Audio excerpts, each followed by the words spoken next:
Bayangin, kamu lagi nongkrong di depan rumah, tiba-tiba dua orang menjemput kamu dan dibawa ke pengadilan. Ternyata gara-gara galbay pinjol. Nah, kalau kita lihat ke belakang, seperti dari tahun 2020 sampai ke tahun 2024 ya. Nah, itu banyak loh nasabah yang galbay atau buy di pinjol legal yang totalnya mencapai belasan juta ataupun puluhan juta.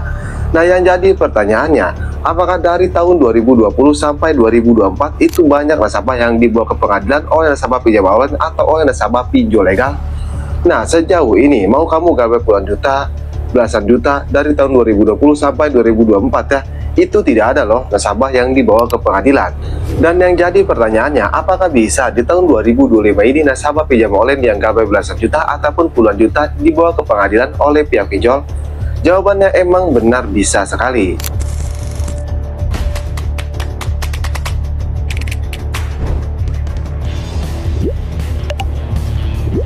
Nah, mungkin kamu tidak percaya kalau kamu bisa dibawa ke pengadilan oleh pihak pinjol atau oleh pinjam online ya di tahun 2025 ini. Karena mengingat dari tahun 2020 saja sampai tahun 2024 tidak ada satupun nasabah yang galbay atau buy di pinjol legal dibawa ke pengadilan. Emang faktanya seperti itu.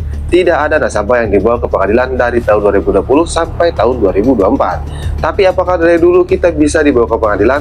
Jawabannya dari dulu juga bisa.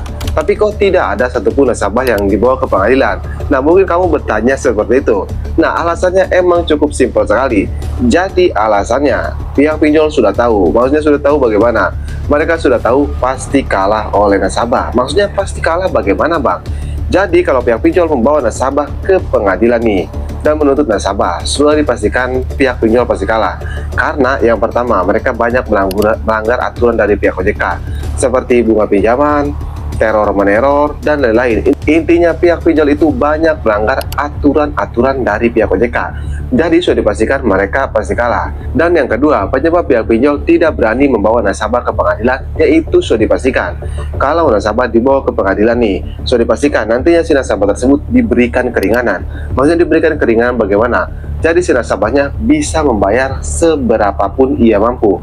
Misalnya sebulan 3.000 atau sebulan 2.000 rupiah ya, itu bisa saja kalau nasabahnya dibawa ke pengadilan tadi, karena akan diberikan keringanan membayar semampunya. Kan sudah jelas itu membuat rugi pihak pinjol. Maksudnya membuat rugi bagaimana? Sudah mereka mengeluarkan uang untuk membawa ke pengadilan, pas di pengadilan kalah juga.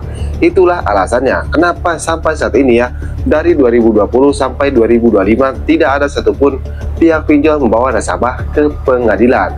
Jadi buat kamu nasabah pinjam online yang berpikiran ya, kalau kita galbay di pinjol legal seperti belasan juta ataupun puluhan juta, katanya kita bisa dibawa ke pengadilan, stop deh berpikir seperti itu. Sebenarnya bukan kamu bisa dibawa ke pengadilan, tapi kamu diadili oleh perasaan kamu sendiri. Emang yang namanya utang piutang itu wajib dibayar. Tapi kalau kadang kita tidak punya uang, seperti ekonomi kita sedang turun drastis, ya mau bagaimana lagi kan? Karena lebih utamakan kebutuhan keluarga kita, jangan utamakan kebutuhan pinjol. Nah, buat kamu juga yang ekonominya sedang turun drastis atau sedang di PHK dari pekerjaan ya, mudah-mudahan bisa mendapatkan pekerjaan kembali dan ekonominya stabil kembali. Bagaimana menurut kamu? Apakah di tahun 2020 ini akan ada pihak pinjol yang membawa nasabah ke pengadilan? Jangan lupa komen pendapatmu di bawah ini. Oke, jadi mungkin saja video saya, mudah-mudahan bisa bermanfaat bagi semua nasabah pinjam online ataupun bagi semua nasabah pinjol legal. Oke, saya Kak Galbay pamit undur diri. Assalamualaikum warahmatullahi wabarakatuh.